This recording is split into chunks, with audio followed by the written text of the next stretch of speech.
Hey guys, we're in the chicken coop, taking care of the birds, giving them some scratch. When I'm out here, I'm just checking feet, just giving like a look over. How are their wings? How are their feet? How are their legs? You know, checking to see if there's any issues with them that need to be addressed. And one way to do that is getting down with them and giving them a treat.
Right here I have calcium for the hens. Because I have a rooster, I feed my chickens an all flock mix. That means like if you've got ducks, chickens, other kinds of birds, you can feed them an all flock mix. That's for all of the birds' dietary needs. But because I have a rooster in the bunch, he cannot eat calcium on the level that hens can eat because hens need it for their eggshells. So I have to supplement them with this calcium here. And they know to go and get this when they need it, which makes them so smart in that way. And my rooster avoids it because he knows he doesn't need it. But the hens will go and get this when they actually need to harden up their shells, when they need more calcium. And I keep it in a little bin over here. I don't know if you can see it. So it's over here, down on the ground, low enough for them to reach, and they just go and get it when they need it.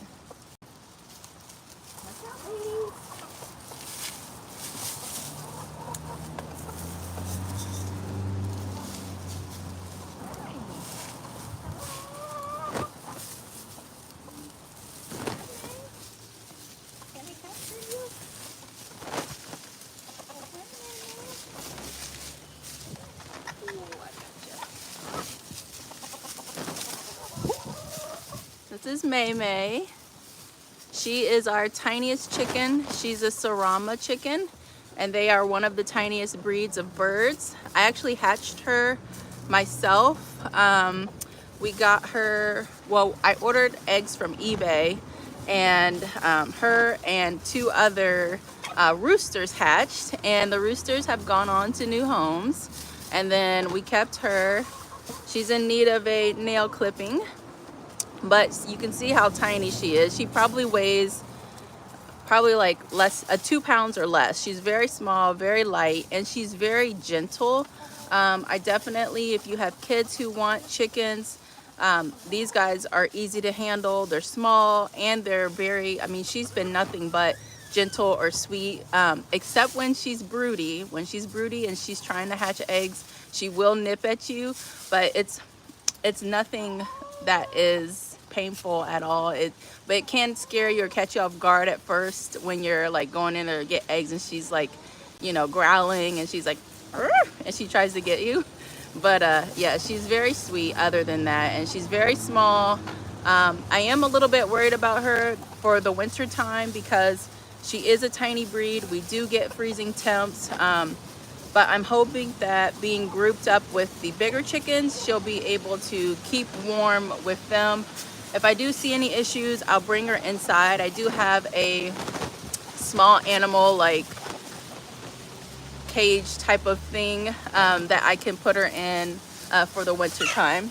Hi, who's down there screeching? Hi. But yeah, she's a sweet little girl. Hi. Did you say hi, May? Put her down with her flock. So we do have two silkies. You see right there, we've got powder poof, and then we've got her hatchmate Toasty here. He's our rooster, the white chicken there. And I also hatched those two from eBay eggs, and they had some litter mates, mostly roosters that went on to new homes, and then there was one other hen and she did not make it, so we just have her and him left. And then my other girls, they are chickens that I got from Rural King as 3-day-old chicks. So we've had these three and those two for I think it's 3 years now for those guys, and then 2 years for the silky and 1 year for the Sarama. So we've had chickens for 3 years total now, and it is interesting. It's fun.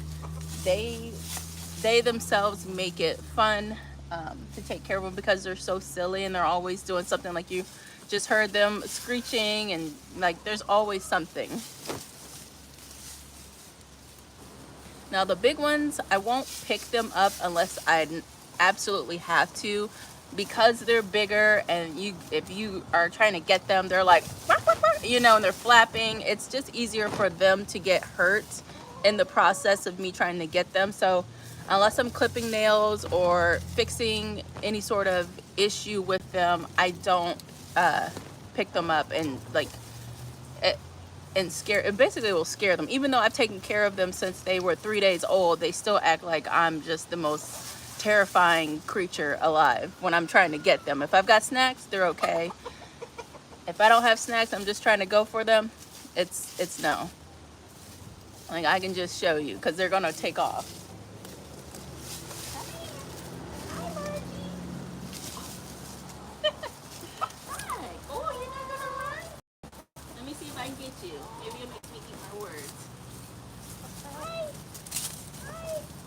I'm not gonna scare them. I don't want to. I want them to love me forever.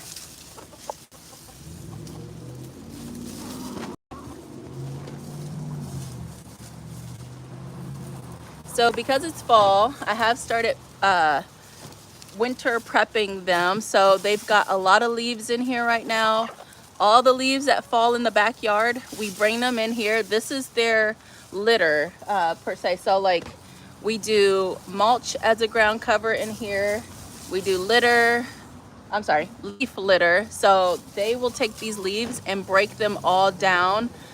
Come spring and after, I'll come in here and harvest. I'll dig below and harvest underneath that and use that in my garden because it'll be nicely composted. But everything on the top, you'll leave. So when you're coming to harvest, you scrape off that first, like, I would say like 3 inches, and what's underneath, that's what you can use in your garden. It's like composted really well. Chickens are great composters because they're always scratching. They're pooping in here and they're scratching it in, and that is composting down. There's so many layers to this after 3 years. I know if I ever move this coop, planting in this area would be so good. The soil would be so rich, and yeah. So yeah, I still have tons more leaves to add in here, but the other day they had a mountain. It was like that tall, and they like spread it all out over there. Let me show you guys the chicken coop, which is right there. We use the Nestera chicken coop. I've used it for 3 years. It's made out of plastic, and I love it because I can hose it out. I can spray it out, wipe it out, dry it, which you can't really do a lot of that with a wood coop. I can mix up some, you know, chicken safe soap and just scrub that out if I want it to be like super clean. They're gonna get it dirty anyways again, but still it's nice to know that you can sanitize this really well if you need to, especially if you have something going through your flock, you know, where they're sick or there's mites or something going through.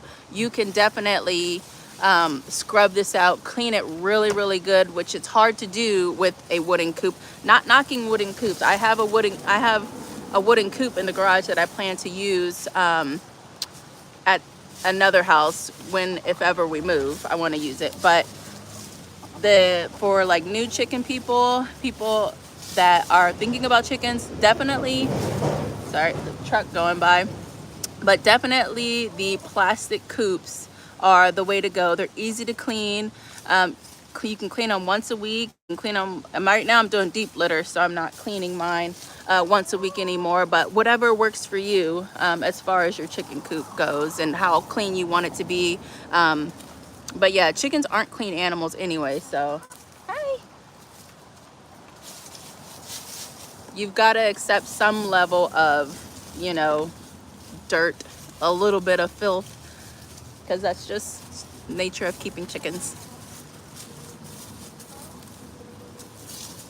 Well, if you guys are new here, my name is Sierra, and I do gardening videos, houseplant videos, some chicken videos. And if you guys have any questions about anything that you saw today in this live, definitely leave me a message and I will get to you. This is my very first live, so yeah, pardon if it's not right or if I'm not doing things right. I am sorry, but it's my very first one, so thank you all for being here.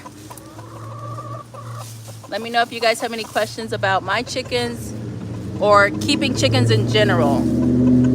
But I think I'm gonna jump off of here, and we'll definitely do this again, and I'll see you guys in the next live. Bye.